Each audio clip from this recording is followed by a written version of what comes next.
welcome to the TopRank Marketing Digital Marketing News Roundup. I'm Tiffany Allen. And I'm Joshua Knight. How does that make you feel?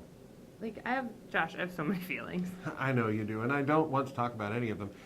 What I want to talk about, though, is how emotion can influence the way that we relate to brands. So not the way that you and I relate to each other, which I think is fairly friendly, jovial. Reasonable. Yes. But emotion can influence brand loyalty. And the folks at Capgemini have just put out a little survey that they did where they looked at the ways that emotions can influence how people feel about brands. They found the most important emotions that brands can evoke to build brand loyalty, not surprisingly, are honesty, trust, and integrity. Not feeling super loyal to people who are dishonest and have no integrity, it turns out. What was surprising was the lowest emotion that they said would evoke loyalty was surprise. So those emails that you're sending, the marketing emails where you click a thing and it just blares music at you or a freaky picture, it's not going to work. So they found, though, that emotions driving brand loyalty is happening more in younger demographics. So those 22 to 36-year-olds, they really want to connect with a brand. Old people like me in the 37 to 52 age group said it was more practical considerations than emotions, but the emotions are still there.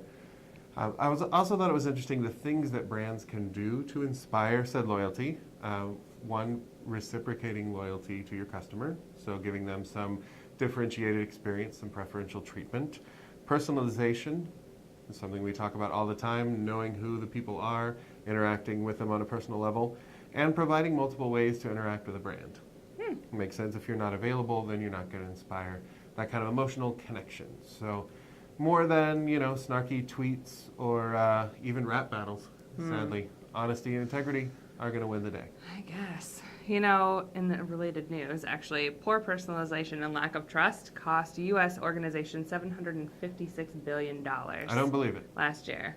You don't believe it? Oh, I believe it. Why would I lie to you about I trust you. this, of all things? 41% of consumers switched companies because they didn't trust the companies they were doing business with.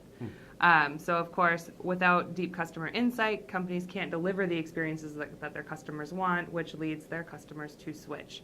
Moral of the story being personalize for your consumers so that they feel that A, you know who they are, and B, you're using the data that you're collecting about them to help them have a better experience.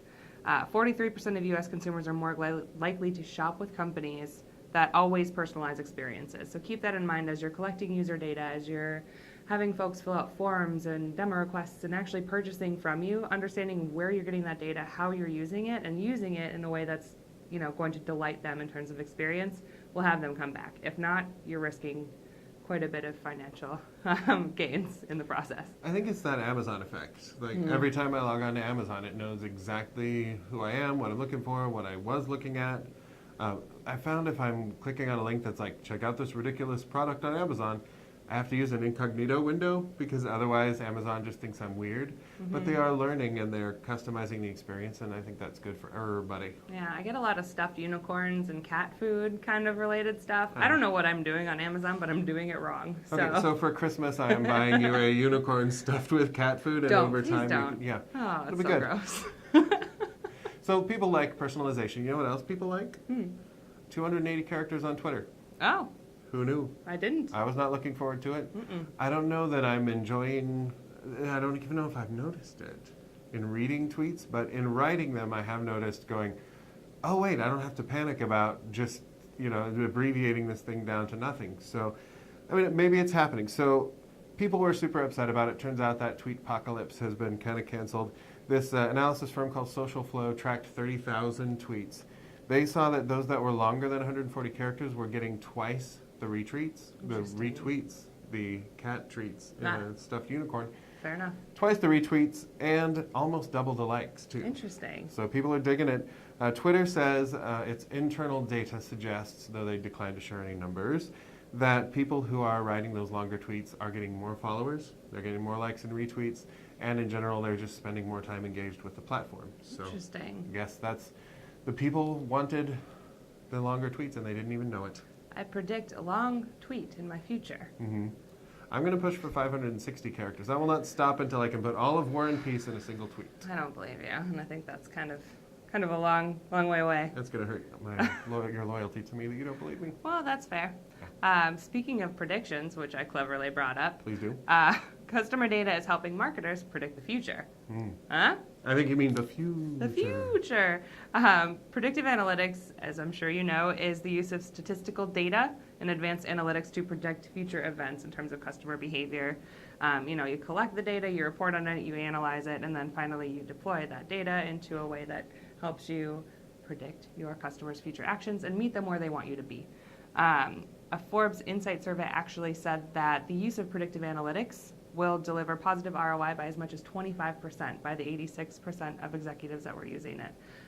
So interestingly enough, kind of coupling with the idea of personalization, if you can personalize and also use that data to predict your next step in your customer's overall journey, you're going to be better off for it. Right. I predict also the trend for 2018, we're going to move away from big data and more to big Riker.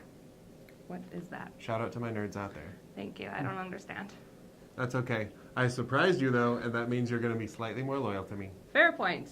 Well, that is all the news that we have for you this week. If you want more news, read the post. Or follow TopRank on Twitter at TopRank or me at Tiffany_Allen. Yes, and in addition to marketing news in the post, you'll find some very nice people who mentioned TopRank or our incredibly talented staff in their articles. So check us out, because we're awesome. And you can find me on Twitter at Nitewrites. That's NITEWRITES. And we'll see you next week. Thanks for tuning in. Bye.